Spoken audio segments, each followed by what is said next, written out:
শুলপুর কাওয়ামারা সানঘাটা আসলে এই জায়গাটি জাগ্রত ঐতিহ্যবাহী তীর্থস্থান, যে আপনারা চিন্তাই করা পারবেন না এখানে প্রতিটা অনুষ্ঠানে যে এত লোকজনের সমাগম ঘটে।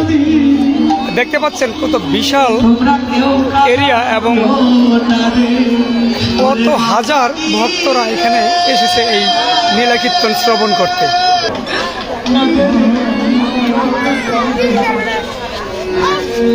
তোমরা মাকে